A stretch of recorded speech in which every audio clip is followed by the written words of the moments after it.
Hi, everyone. Good afternoon. Thanks for showing up to our session, Integrating Interactive Information Literacy Module in Instructional Technology for Future K through 12 Teachers course. Before I introduce our presenter, I just want to remind you of the chat box at the bottom of your screen. If you have any questions or concerns, or if any technical difficulties, just put it in the chat box and we'll address them. And so I will be sending out a survey at the end of the presentation. If you can take the time to fill it out and give us your feedback on the presentation and the conference, that would be great. So our presenter today is Samantha Harlow. Samantha is the online learning librarian at UNC-Greensboro Libraries. Prior to this position, she was an instructional technology consultant for UNCG School of Education and the media and digital resource librarian at High Point University. Thank you for taking the time to present to us today, Samantha. Thank you. So it seems like it's just the three of us, so this can be more casual, which is great. So just, if there's any problems, chat. Right now you should be seeing this first slide, right, of this integrating an interactive information literacy module slideshow. Are you guys seeing that? Okay. So I'm gonna just get started. So since there's only three of us, we can skip the poll.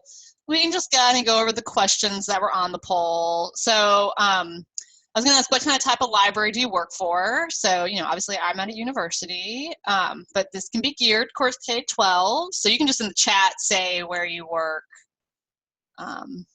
So Jewel works at a university.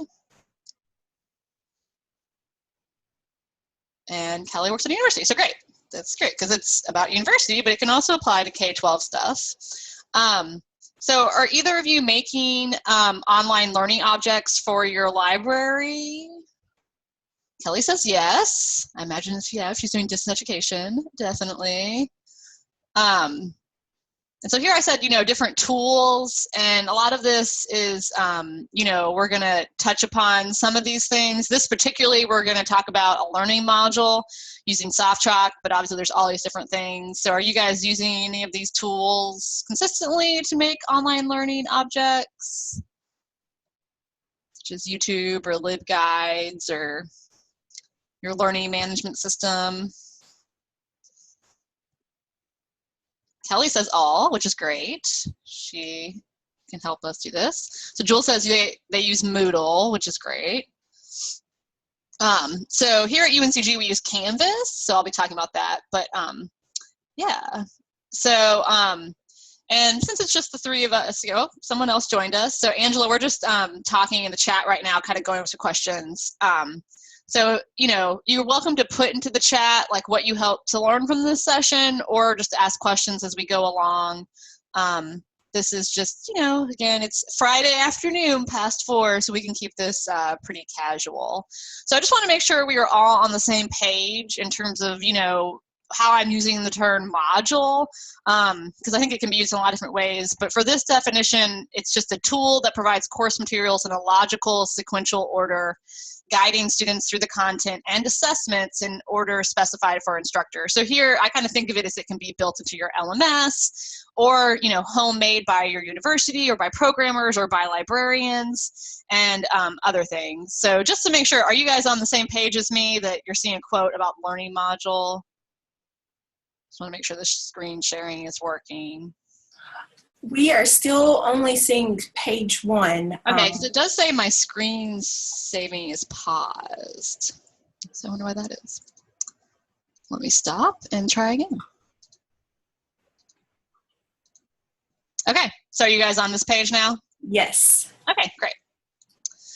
So specifically, I'm going to talk about this information literacy module that we made for future K-12 teachers. So for the course called LAS 120.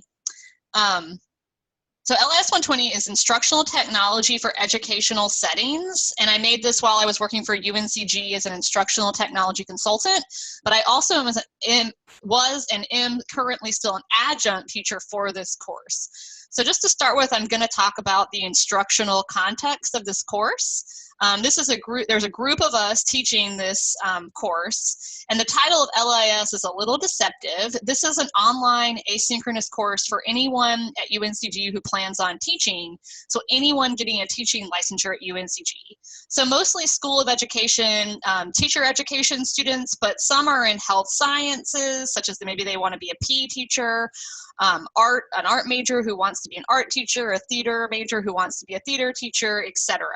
So the students are typically advised to take this early in their major. So we are typically dealing with undergraduate freshmen and sophomores. But I think it's important to note we also get a fair amount of transfer students from community colleges and adults changing careers. So as I classify them, adult learners. The group of instructors of LIS 120 got together before fall of 2016, so that summer, in order to update the content in the course. The learning objectives of the course and the modules are based on ISTE, International Society for Technology and Education, Teaching Standards for Teachers, and NCITES, the Information and Technology Essential Standards in North Carolina. This is also a 1-credit, 1-hour course. I'm going to talk about that in a little bit. It didn't have a research project component. So now I'm going to talk about the thought process behind creating this new information literacy module.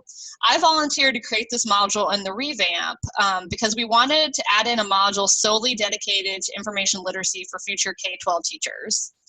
I decided on using the interactive module creation software SoftChalk, which is online and cloud-based, because it was easy to use and provided interactive activities, and students could take it through our LMS, which is Canvas, with the grades automatically being recorded in the Canvas gradebook.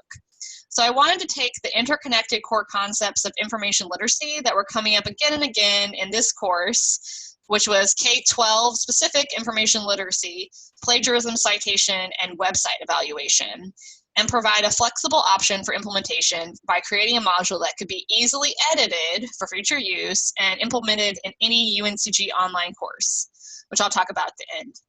I hope that this would get students more involved with the concepts and learn how to apply these concepts in the course assignments given later in the semester. I also wanted to leave room for this SoftChalk module to be adapted for other programs, courses, or library programs and audiences that might be teaching about information literacy. This allowed for this module digital learning object to be content and audience driven, but still leave room for adaptation later.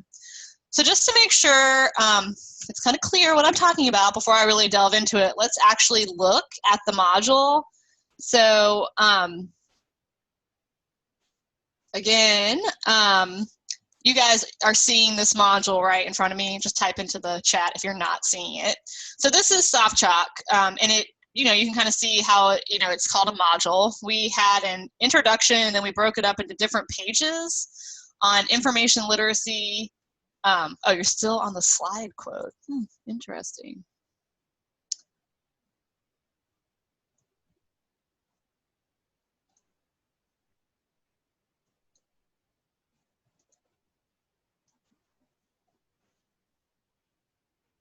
So now are you seeing what I'm seeing in terms of the slide?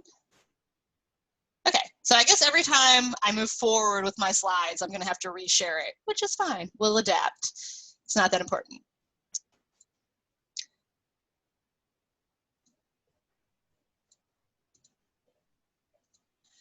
Okay, so are you guys all seeing these modules now? Okay, so we're gonna kind of go through the pages. Hopefully this works. But you can see we connected the modules back to the learning objectives. We also went over navigations and rules of the modules. There are some weird caveats of using SoftChalk. The biggest one is that it really works best in Firefox. Some of the interaction won't work as well in terms of the stuff if it's in here. So if you use it in Chrome. So we broke it into different sections on information literacy, citation, plagiarism, and evaluation of websites. So we provided readings, which were sometimes in the form of text, sometimes in the form of videos. For the information literacy, which I'm going to go into on the next part of this slide, we really try to keep it more K-12 focused, and I'll talk about that. But then at the end of each slide were these activities where they took quizzes worth points, and it was integrated within Canvas. So each one, we tried to keep it pretty simple. A lot of this was to do with accessibility, but also just making it pretty easy to navigate. You can see we used a variety of content, videos, etc.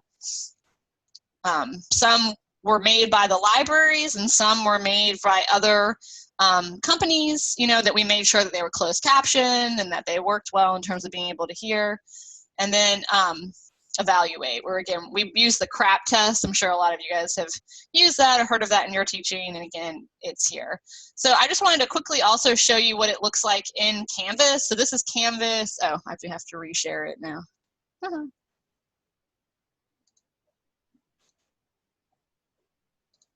So you guys are now seeing Canvas, hopefully. You can tell me if you're not.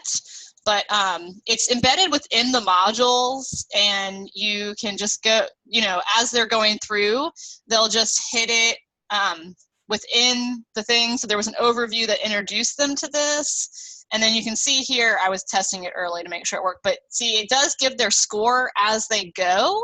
And then at the end, they just have to be sure to click a finish button. And then the grades go automatically to the teacher grade book and the student's grade book, so it's all automatic. And then we send them messages periodically for the, I think they have a week or 2 weeks to do this. I can't remember right now, but we send them messages saying, you know, be sure to give yourself plenty of time. Make sure you click the finish button, because that's the other thing. They do have to click a button called finish at the end. Okay. So let me reshare my screen again. Okay. So now that you guys understand what this module is, I'm going to talk about the different things that we really kind of used and learned from this integration or making of these modules. So in higher education, we rely a lot on the ACRL information literacy framework. I thought that introducing a lot of these concepts to future K-12 teachers could be overwhelming.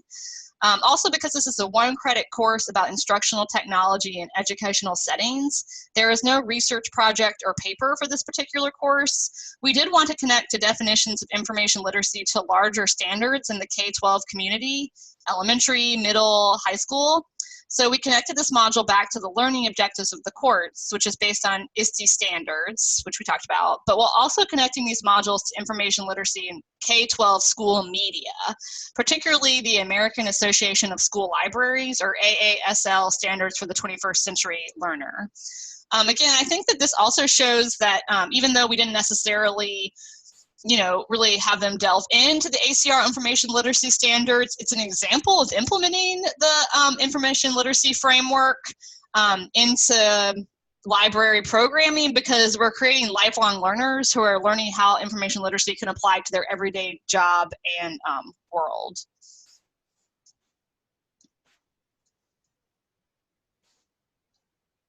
So the next thing I'm going to talk about is integration. One of the best things about using the cloud-based software SoftChalk is that it allowed us to create a multimedia module that can be integrated with the course LMS, but also the course gradebook, which I showed you guys. This means that we were able to create this lesson plan as a part of the course as an assignment, not just a one-shot instruction session with no assignment grade. This created and creates a higher stake situation for students to learn about these contexts and also apply it to how it's going to work within the rest of the course throughout the semester.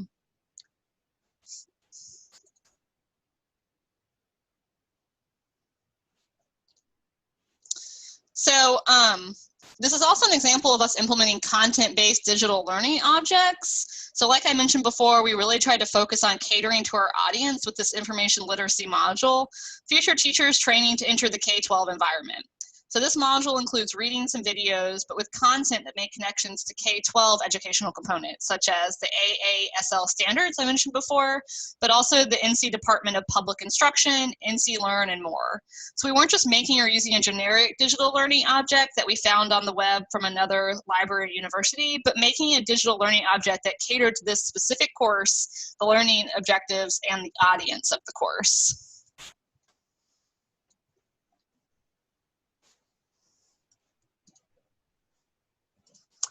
So this also leads into creating interactive learning online.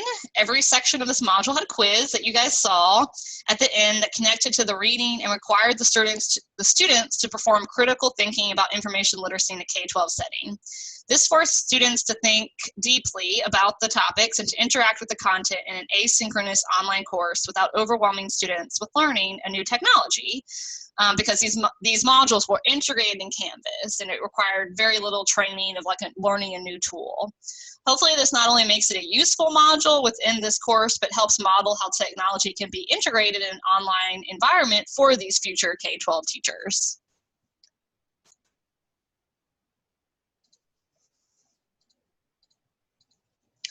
So this leads into that it formed a lot of library partnerships. So though I created this module in my role as an instructional technology consultant for the School of Education at UNCG, this module is still a great example of library partnerships because now I'm in this role of online learning librarian at UNCG, I can take a lot of these lessons learned into the library. Throughout this module, I worked with librarians at UNCG in order to create an appropriate module on information literacy. I worked directly with the director of the UNCG Teaching Resource Center, or otherwise known as the TRC. So they provide instructional materials, equipment, services, and support for the students, faculty, and staff of the School of Education. They also serve as a model school of a library school media center, offering a large collection of picture books, young adult books, etc. And lastly, they have professional resources useful in preparing lesson plans, all K-12 state-adapted textbooks, and study guides for NC teachers. Another note is that the director of the TRC also was a school media librarian for years before she became a director. So this led me, she particularly led me onto the resource of the AASL Information Literacy Standard, which I think really helped guide this module and to be broken down into the sections that it was.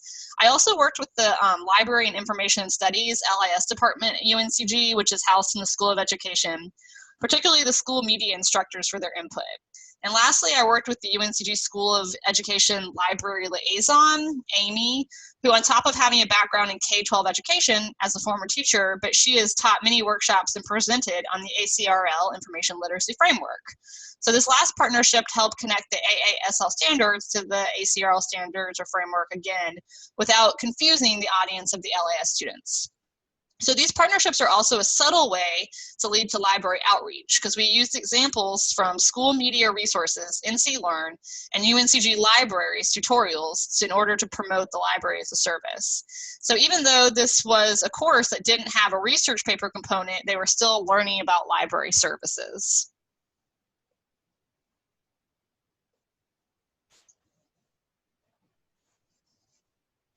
The next thing I want to talk about is how this module is an example of Universal Design for Learning, or UDL. So again, just to make sure that we're all on the same page, Universal Design for Learner is a framework for guiding educational practice that provides flexibility in the ways information is presented, and in the ways students respond or demonstrate knowledge and skills, and in the way students are engaged. And it reduces barriers in instruction, provides appropriate accommodations, supports, and challenges, and maintains high achievement expectations for all students, including students with disabilities and students with limited English.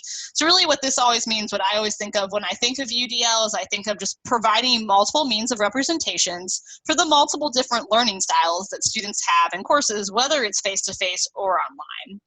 So this LIS 120 module is an example of providing UDL because the online module was through a platform that allowed for this multiple means of content, such as providing text, visual, and video content for this module. And it was all through an ADA compliant educational software online. So this way the students were connecting with the LIS information literacy lessons in a variety of ways and hopefully able to better absorb the information through these multiple means of representations.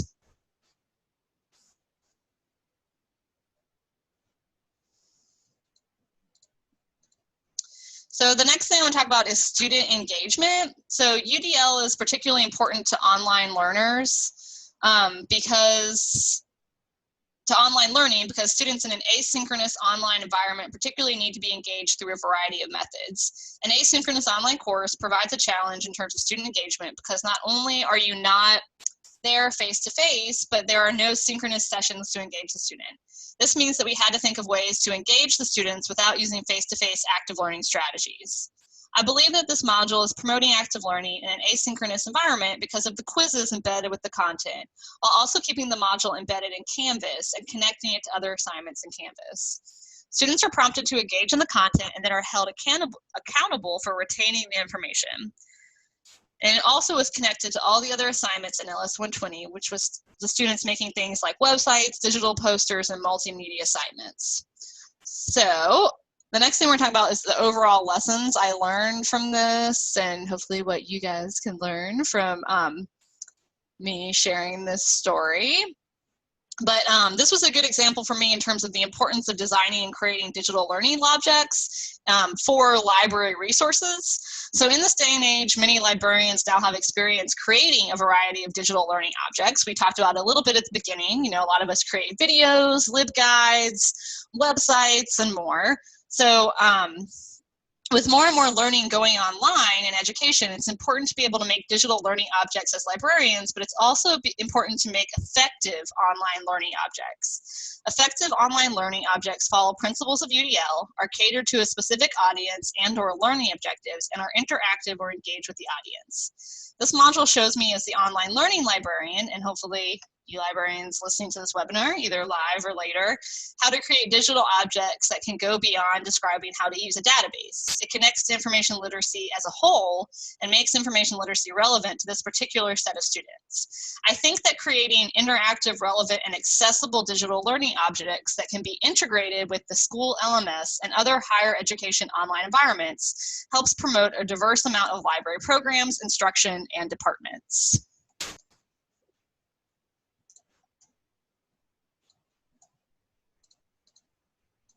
So this leads me to talk about a little bit about collaboration. So when it comes to integrating information literacy within online courses, hopefully you see with this story or with this, going over this, that working together with instructors and librarians is key. Hopefully this module shows you how librarians and instructors working together to create and design an online learning object catered to course learning objectives will lead to future collaborations, which leads me to the final and last thing I'm going to talk about, which is assessment and future directions of this module for UNCG libraries. So SoftChalk keeps the assessment in the course LMS gradebook and Canvas, so we can track how the students are doing with questions focused on the learning objectives of the module and course and through the assignment grade. Having the module in this course also leaves room for student surveys at the end of the course so we can get a higher participation from these surveys. Currently, we are in the second semester of leading this module, which means we are still in the process of tweaking and refining it based on how the students are doing with the quizzes and the feedback we get from the students at the end of the semester. But the students are overall doing very well with this module, and they are doing well with connecting these lessons to other assignments in the course. In fact, many of the assignment grades have gone up with the implementation of this module, because we also talk about Creative Commons, citations, photograph citations, and fair use within, especially with using technology in education. So what was successful about this assignment is that SoftChalk allowed us to create a multimedia module that can be seamlessly integrated in a course LMS, including the gradebook.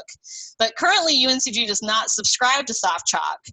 SoftChalk was a subscription that the School of Education at UNCG was choosing to opt into and pay for themselves, and we bought individual licenses. So again, that we could kind of give these out or train just individual faculty who are interested. So SoftChalk is a cloud-based annual subscription, and license cost, if you're getting it for like a whole university license, varies based on your FTEs of the school, but it does cost money, and university licenses for a school are pretty costly, like well over $10,000 depending on the size of your school per year.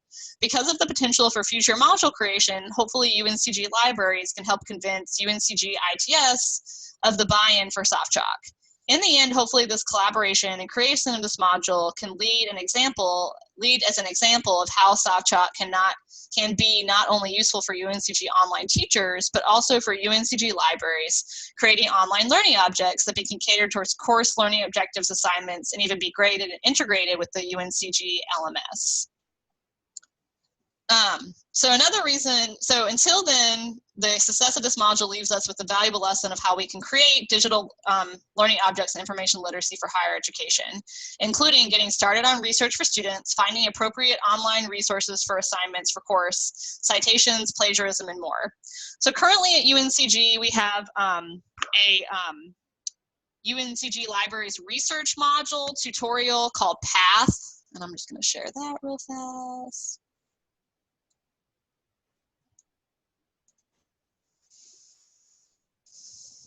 So here's the module.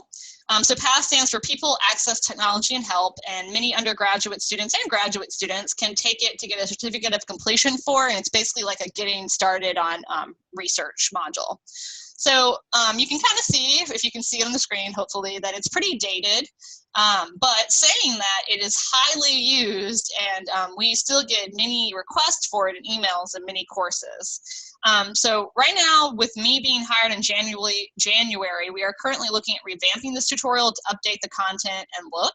So ideally, moving forward, we can revamp this module to keep the interactive elements, because this does have quizzes and stuff to get the certificate, update the materials, and find a way to have it integrated with the learning management system of courses.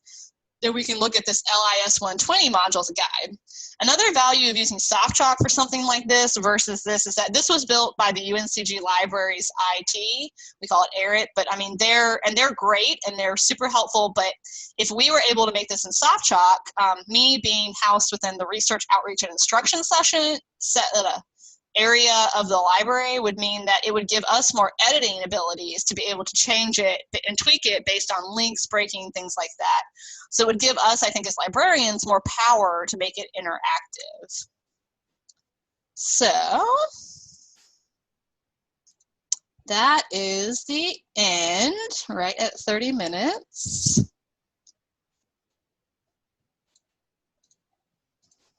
So, do you guys have any questions? Hopefully you heard all that. There's no technical issues. So Jewel asked, are any of the learning objects you created OER or in a learning object repository? That's a great question. So SoftChalk has the option of making the modules public, so that if you have a SoftChalk subscription, you can look into the database and reuse these modules. So I did look at some stuff that other people were making. So we haven't made this one that yet, because again, we're kind of still in the process of tweaking it, but it's something that we could do on the horizon. And then in terms of making it like creating an OER, putting it in an OER or a learning object repository, we have not done that. Maybe that's something we could think about for the future. So that's a good idea. We haven't, I haven't even really put, I think if I remember correctly, a Creative Commons license or anything on that, but I'm definitely willing, if anyone's interested, to share the resources and send you guys the link at the end if you want to look through it. So are there any other questions? I know it's Friday afternoon. That's exciting. So Jewel says she's interested. I'll send you guys this link right now if you want it.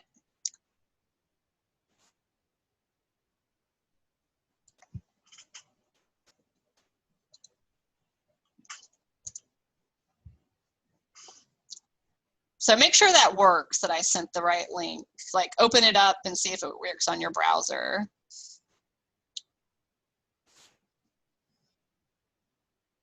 Okay, great. So yeah, you guys are welcome to look at it, and definitely you can email me if you have any questions. I don't think I forgot to, of course, like put my contact information on the slide, but that's my email address.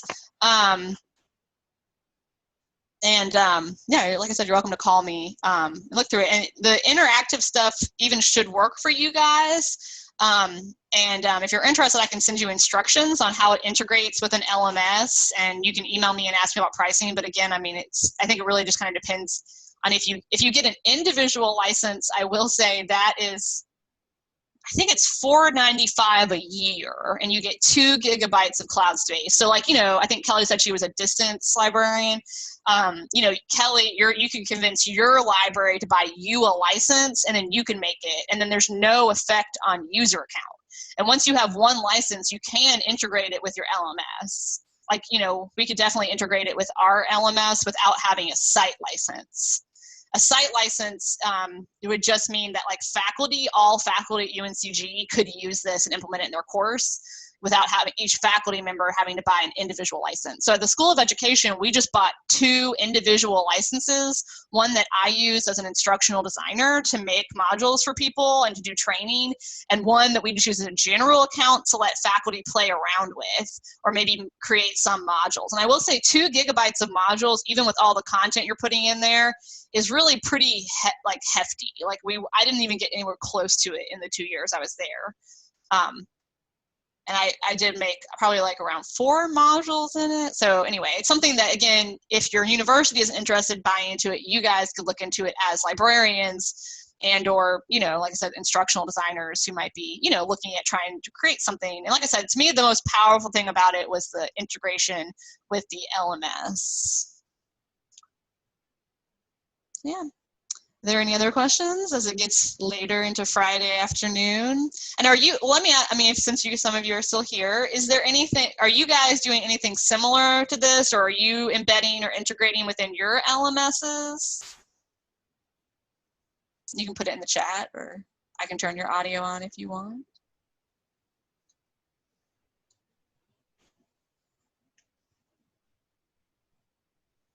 So Angela says that they're trying to figure out exactly what we want to do. I feel ya.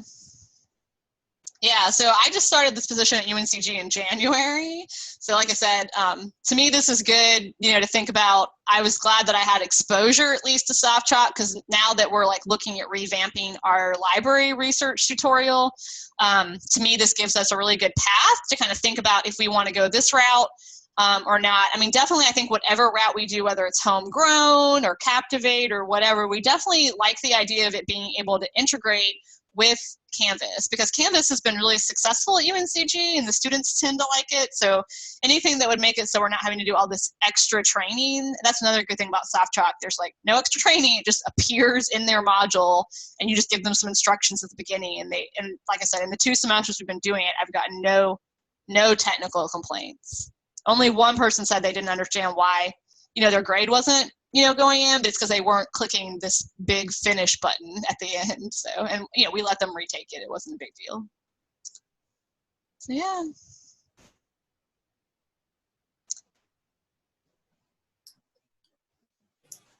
Well, thank you so much, Samantha, for your presentation. I thought it was really interesting, and it's harder for me to just type really fast to talk, yeah. But we tried a similar approach at Appalachian State with our first year seminar students, and we incorporated interactive activities within our LMS, which is Moodle. So I definitely agree with the importance of having it in the system that the students already know. So I would be interested in looking into SoftChalk, yeah, for the IOC that I work in, to see if maybe we could do something similar. Yeah, and the nice thing about SoftChalk is that it's the way it's not geared towards just instructional designers, you know, or librarians in terms of, I feel like we have a lot of skill sets. It's really, really simple to use. Like, it requires no coding, you know, even the LTI integration with whatever you're using, there's no, you know, it's just as long as, once you turn that LTI on, it just works seamlessly in terms of even like hooking to the gradebook. So to me, it would be nice, again, like even, I think, like I was mentioning in my presentation, a lot of I think it gives freedom to a lot of librarians who don't have a lot of tech skills, even being able to create a lot of interactive, you know, embedding in Canvas. And like I said, so, you know, you guys might know this or not know this, but a lot of LMSs are moving to LTI integrations, and what that means is that instead of them building their own tools, they're, you know, just having these apps be turned on within the LMS that integrates with outside tools. So, you know, like here we're using Zoom right now, but we use WebEx. Like, we have an LTI that ties WebEx into Canvas. So, you know, they don't have to go outside of Canvas at all, like embeds right there. It's the same with SoftChalk, right? Like, we just flip a switch and turn on the LTI, and then there it is. So it's really useful. And like they make LTIs for Moodle, Blackboard, and Canvas, and Desire to Learn. If anyone's listening on the recording and uses Desire to Learn. So it works for all 4 of those major ones. I'm not sure about Sakai, because I know that UNC Chapel Hill and I think maybe Wake use Sakai. So I'd have to look into that. But a lot of the other ones do use this LTI form, which again would be good for soft chalk. I feel like Sakai does though, because like VoiceThread, like you can even integrate like VoiceThread in your LMS thing, like other tools like that. So at UNCG too, like it's like another thing of ITS is struggling because people want everything, like VoiceThread, SoftChalk, other kind of video content management systems. And, ITS is not going to pay for all of that. And then it comes down to like, well, what are they going to pay for? And we don't really have a lot of mechanisms at UNCG to kind of gauge that. It's just kind of like groups of people get together and kind of talk about it and test stuff. And then we make purchases. So that will be the future of that will be interesting. So yeah, like I said, it's Friday afternoon, so I'm sure you guys want to go home because it's 4:40. Well, thank you so much. And I am going to send through chat the survey. If you have the time at some point this weekend or now, we'd love to hear your feedback. So thank you very much. Thanks, guys. Have a good weekend. You too.